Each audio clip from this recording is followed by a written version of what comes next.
All right, hello AP Calculus once again, coming to you with more information about the AP test that was released on Friday, April the 3rd. And so today is Monday, it's after spring break, and we are going to roll through all this information and see exactly how it's going to affect you and what you can do and some things like that.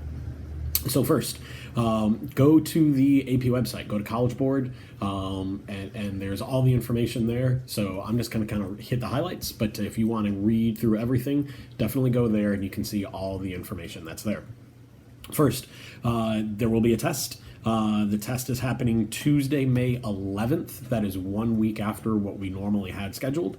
We were supposed to take it May 5th. So Tuesday, May 11th at 11 a.m. You will log in to the College Board website. You need to log in at least a half hour before in order to get through all the logistics and everything. So put that date down, Tuesday, May 11th, 11 a.m. You can do this on any device at all, a laptop, an iPad, which what I'm filming on right now, your phone. You can as long as you can access the internet, you can access the AP test. It will be open book, open note. You can do it, like I said, on any device. I caution you with that whole open note thing. While open note sounds great and you can have a lot of your stuff there for reference, understand it's going to be a certain amount of time. We'll go through that in a second. And when you do open note things, in my experience, you tend to take a lot more time making sure that you get things 100% perfect, and because of time, you may not end up finishing. And so be very, very careful with that whole open note thing. Only have the essentials out there. You really shouldn't need too much. There's two questions that you will be taking. They're both free response questions. Question one will be 25 minutes, and then there'll be a 5-minute time to upload your information, be it through a picture or through the website, whatever you choose to use. And then the second question will be 15 minutes long, and there'll be a 5-minute upload time for that one as well. So two separate questions, and that's it. The first question, being longer, will have more material, and it will count towards 60% of the test. The second question has a little bit less material, and that will only count towards 40% of the test.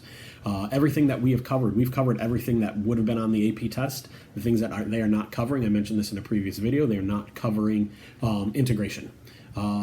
They are covering integration, they're not covering the applications of integration. So all the last stuff that we just did, except for L'Hopital. L'Hopital will still be there. That falls under a different category, even though we did it last. Revolving things, finding the area between two graphs, that stuff will not be on the test. Everything else will be. Once you finish question one and upload question one after the first 25 minutes, you cannot go back to question one.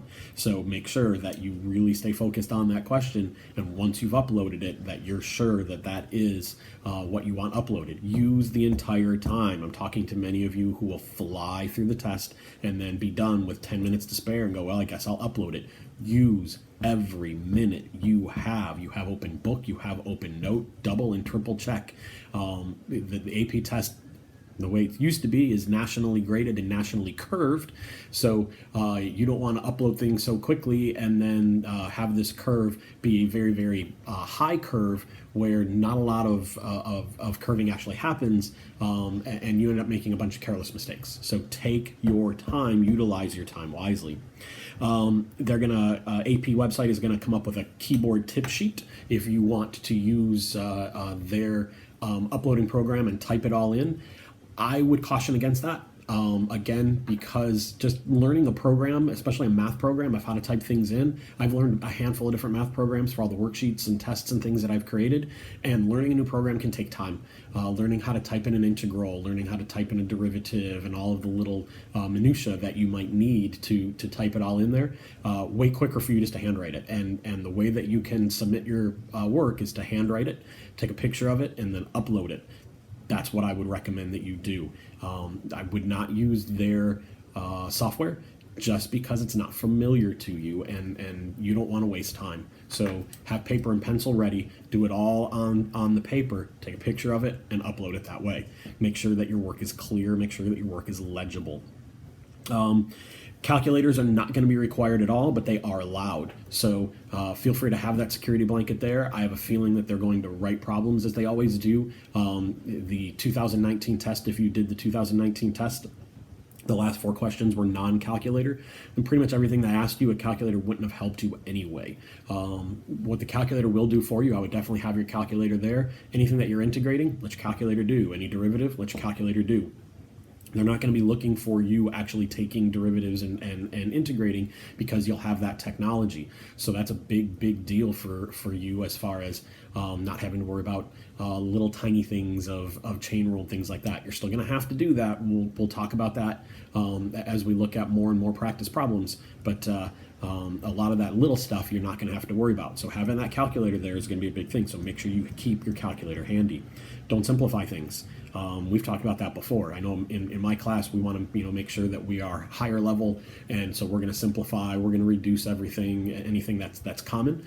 But I wouldn't reduce a thing. I wouldn't fix a thing. Don't do math steps unless you're 100% sure that math step is valid. If you're not quite sure, leave it. It's okay to leave 3/6 instead of 1/2. It's okay to leave 2x plus 3x instead of 5x. So do that. It'll give you full credit. Here's the cool thing. I will get your scores by May 26th, allegedly, according to College Board. So I will know, and it'll be graded as normal, a 1, 2, 3, 4, or 5, with a 3, 4, or 5 being passing. College Board has said they believe colleges are going to continue to accept the way that they accept scores, 3s, 4s, and 5s. But they don't have any jurisdiction over that. That's that's up to the college. So you might want to contact, especially seniors, you might want to contact your college and say, hey, are you still going to give me credit based on my score on my test? Here's what I will do for you. I'm going to give you 2 opportunities to raise your grade, and this is the first opportunity. You do not have to take this test. Everybody can get a full refund if you choose not to take the test. College Board understands in this COVID time that maybe you shouldn't take the test, or maybe you don't want to take the test, you don't feel prepared to take the test. And if you do choose to not take the test, you will get a full refund.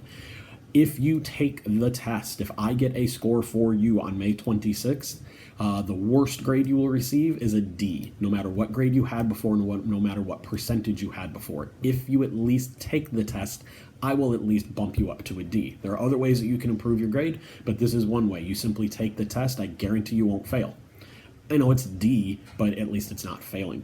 I will also reward scores of 3s, 4s, and 5s. If you get a 3, I will give you a C in the class automatically, as long as it doesn't bring your grade down, right? If you're sitting at an A and you get a 3 on the test, you're still getting an A.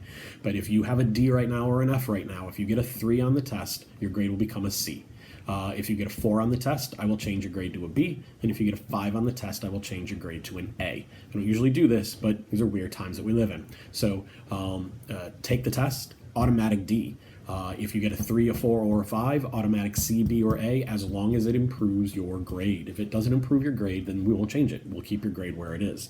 There will be other opportunities for you to bump your grade, and that will come down to you working through these old tests, one of which I already presented 6 videos for on this channel. So make sure you're working through those tests, because there are going to be opportunities for you, and that's coming in a later video. There are going to be opportunities for you to raise your grade based on the work that you do, regardless of if you take this test or not. Most colleges, like I said, aren't going to change their credit rules. So if you get a 3 and your college is going to give you credit for that, they're still more than likely going to do that. But like I said, I would contact your colleges, especially seniors. So that's kind of in a nutshell what the AP test is going to do. For us, what I will continue to do is go through the old tests. Hopefully you already worked through the 2019 test. If you haven't, work through that. You're behind. If you have worked through that, hopefully you watched my videos that explained how to do all 6 of those problems, and I will continue to do that. So my recommendations to all of you in order to prepare for this test is just work on the released test items from the AP website. So all you got to do is go to Google and search 2019 AP Calculus test. It'll be the first one that pops up.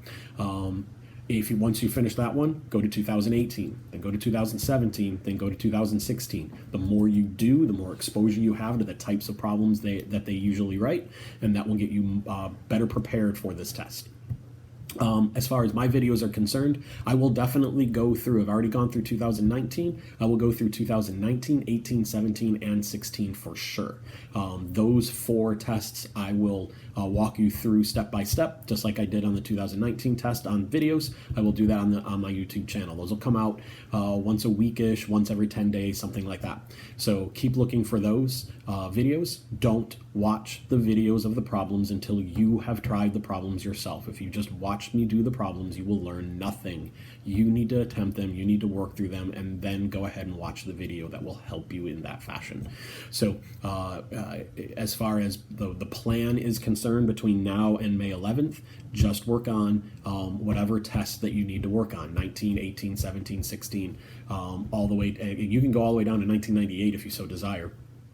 I wouldn't go that far, but you could. As far as videos, as far as things that I will work through with you, I will definitely go through at least the last 4 years, 19, 18, 17, 16, potentially 15. Save all your work, because I am still figuring out how I'm going to give you other credit and how I'm going to give you other opportunities to raise your grade. And one way that I can raise your grade is based on the work that you do, that I assign to you. None of it will be mandatory. None of it will lower your grade. If you do nothing, if you don't take the test and don't do any of these videos or anything at all, your grade will remain exactly what it is at the end of the 3rd quarter on March 13th. But if you do this stuff, it will potentially raise your grade.